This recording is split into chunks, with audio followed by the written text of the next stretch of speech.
Nah, oke, kembali lagi bersama saya di Movila, dan kali ini saya ada informasi yang sangat menarik sekali untuk kita ulas bersama atau untuk kita bahas bersama Mirsa, di mana dalam acara kali ini di pembukaan BNI Investor Daily, yang mana sambutan dari Gus Miftah sekaligus juga penutupan di acara tersebut ini sangat luar biasa sekali, di mana Gus Miftah menyampaikan tentang bagaimana Pak Jokowi mengenai keikhlasannya mengelola bangsa ini dan mengabdi kepada bangsa ini, dan juga membangun optimisme masyarakat untuk menuju Indonesia maju.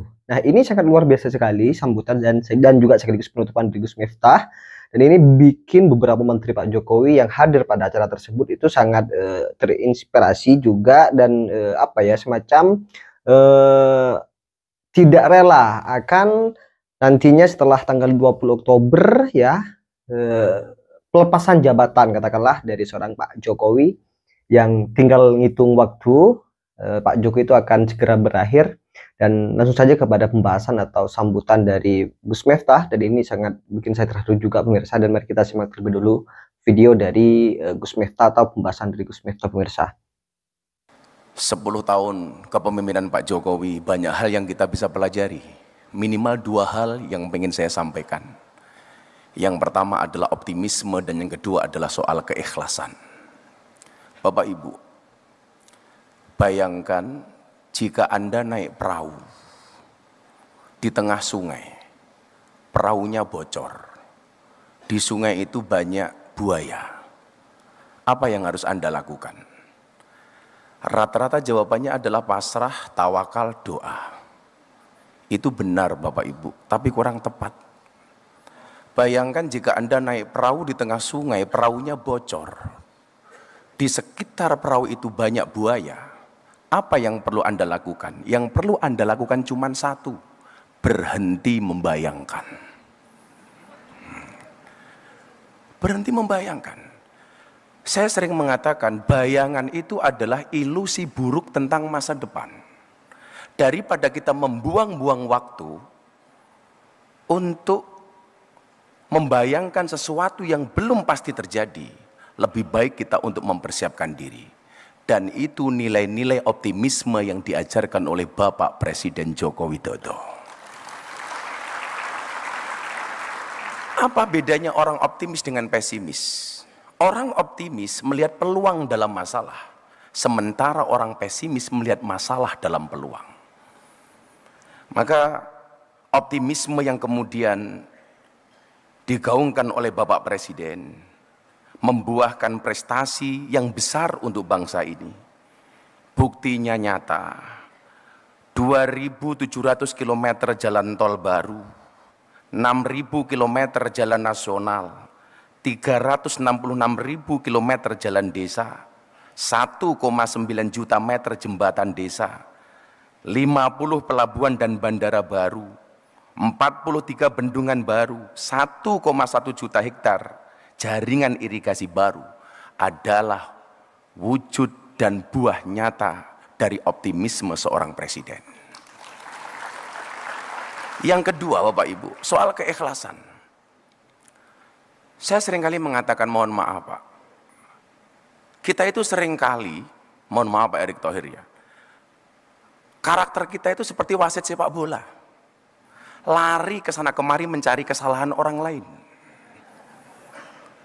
Bahkan sekarang di Indonesia banyak Pak, karakternya seperti wasit tinju Pak. Kalau ada orang pelukan, dipisah, orang jotos-jotosan, dibiarkan. Kan aneh Pak. Padahal seharusnya di antara kita harus memperbanyak karakternya abang becak Pak. Abang becak itu orang paling sabar sedunia, nunggu penumpang tidak datang, becaknya dinaikin sendiri Pak. Inilah. Tapi yang terjadi hari ini adalah selalu saja kita mencari-cari kesalahan orang lain. Disitulah dibutuhkan 2 hal, akhlak dan ikhlas. Apa itu akhlak? Akhlak itu adalah melihat kebaikan dari keburukan orang lain. Sementara ikhlas melihat keburukan dari kebaikan diri sendiri. Saya selaku ustadz belajar banyak bagaimana Pak Jokowi bersabar. Di satu sisi begitu baiknya beliau, banyak orang yang diangkat derajatnya, diberikan peluang, tahu-tahu menjelek-jelekkan. Dan beliau sabar, Pak.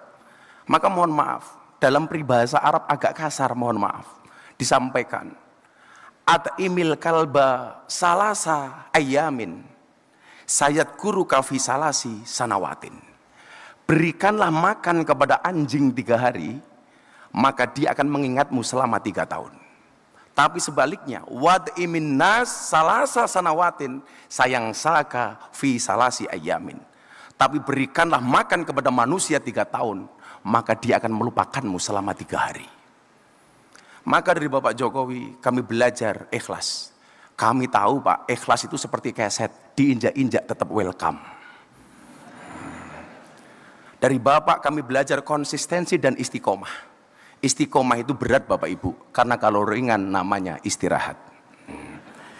Bapak Ibu yang saya muliakan, akhirnya mari kita berdoa bersama-sama kepada Allah Subhanahu wa Ta'ala. Mudah-mudahan apa yang telah ditanamkan nilai-nilai oleh Bapak Jokowi bisa tumbuh dan berkembang di masa kepemimpinan Bapak Prabowo. Saya selaku orang yang lahir di zaman Pak Harto, tumbuh berkembang di zaman Pak SBY, mulai berkarir di zaman Pak Jokowi, dan saya meyakini kita semuanya sukses di zaman Pak Prabowo. Amin. Untuk yang beragama Islam, mari berdoa bersama saya. Untuk yang beragama lain, silakan berdoa menurut agama dan kepercayaan masing-masing. Bismillahirrahmanirrahim. Allahumma sholli ala Sayyidina Muhammad wa ala ali Sayyidina Muhammad walhamdulillahi rabbil alamin. Ya Allah, Tuhan yang maha mulia, kami semua menyanjung-Mu dengan segala puja sebagai ungkapan syukur atas amat agungnya karunia. Terima kasih Engkau hadirkan Rahman dan Rahim-Mu di bangsa kami ini, sehingga bangsa kami menuju kepada bangsa yang baldatun thayyibatun wa rabbun ghafur. Semoga rahmat dan berkah-Mu ya Allah abadi menyertai kami bangsa Indonesia. Ya Allah, Tuhan yang maha mengilhami, bangkitkanlah semangat juang seluruh anak negeri untuk membangun dan mengabdi Ibu Pertiwi, mempersembahkan karya dan mengukir prestasi, mengerahkan daya dan kemampuan membangun negeri. Ya Allah, ya Tuhan yang maha menyatukan, hindarkan kami dari permusuhan dan perpecahan. Jauhkan kami dari saling menghina dan merendahkan. Masukkan kami dalam pemeliharaan-Mu yang tak terlinakan, sehingga terpelihara persatuan dan persaudaraan. Ya Allah, Tuhan penebar cinta, satukanlah hati dan pikiran seluruh anak bangsa ini dengan ikatan cinta. Cinta para pemimpin kepada segenap rakyatnya, cinta segenap rakyat kepada para pemimpinnya, cinta sesama saudara sebangsanya, cinta sesama umat manusia. Ya Allah, ya Tuhan yang maha mengampuni, ampunilah dosa dan kesalahan kami. Ampuni pula kedua orang tua kami dan guru kami. Ampunilah seluruh tokoh bangsa dan pemimpin kami. Ampuni dan muliakanlah para pahlawan kami ya Allah. Tuhan yang semua permohonan tertuju kepadanya, hanya kepadamu semua doa dan cinta bertumpu. Semoga dalam ridha-Mu pemimpin dan rakyat bertemu, berikhtiar membangun bangsa bahu dan membahu. Rabbana atina fid dunya hasanah wa fil akhirati hasanah wa qina adzabannar. Semoga terus melaju untuk Indonesia maju. Walhamdulillahi rabbil alamin. Bapak Ibu yang saya muliakan, Jerman membuat mobil, Jepang membuat robot, yakinlah Pak Jokowi membuat kangen. Terima kasih. Assalamualaikum warahmatullahi wabarakatuh. 12 hari lagi transisi kepemimpinan nasional akan terjadi. Tanggal 20 Oktober yang akan datang, Bapak Jenderal TNI Purnawirawan Prabowo Subianto akan dilantik sebagai Presiden Republik Indonesia. Yang saya senang, sejak beliau terpilih sebagai Presiden terpilih,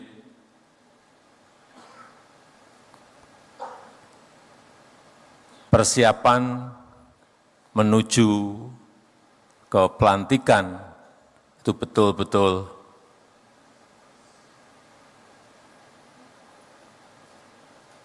secara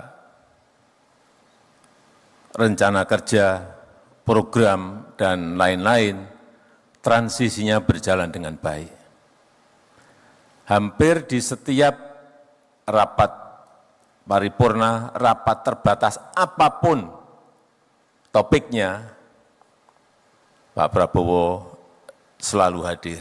Kalau sebelumnya hanya untuk urusan pertahanan, tapi setelah menjadi presiden terpilih, di semua rapat terbatas, rapat paripurna selalu hadir, sehingga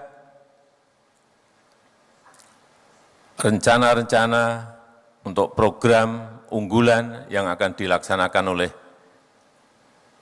Presiden Prabowo itu betul-betul disiapkan dengan baik dengan menteri-menteri yang sekarang.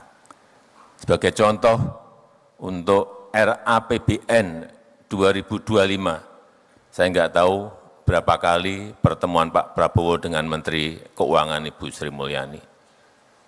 Hampir setiap minggu, hampir setiap hari bertemu untuk mempersiapkan itu.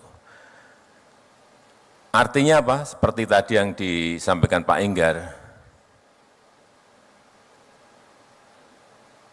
transisi kepemimpinan ini akan berjalan dengan lancar, insya Allah mulus, sehingga setelah dilantik, Presiden dan seluruh kabinet langsung bisa bekerja dengan cepat melaksanakan program-program yang ada, tanpa ada jeda.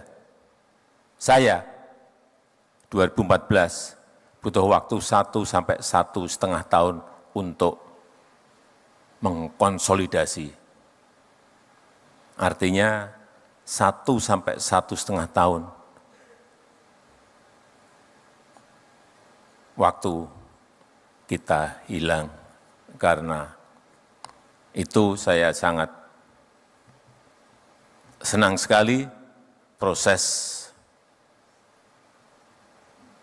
transisi kepemerintahan ini kita harapkan yang tinggal 12 hari berjalan dengan baik dan berjalan dengan mulus.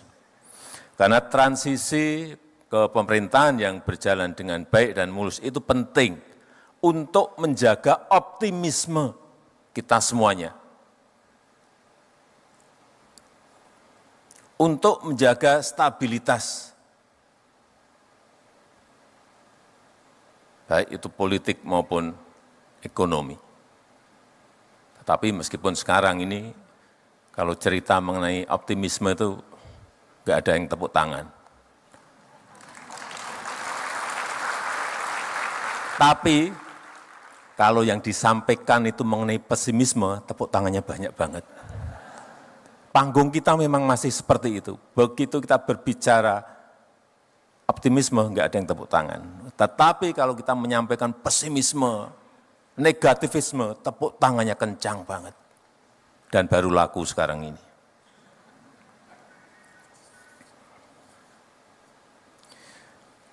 Karena kita tahu sekarang kita telah masuk ke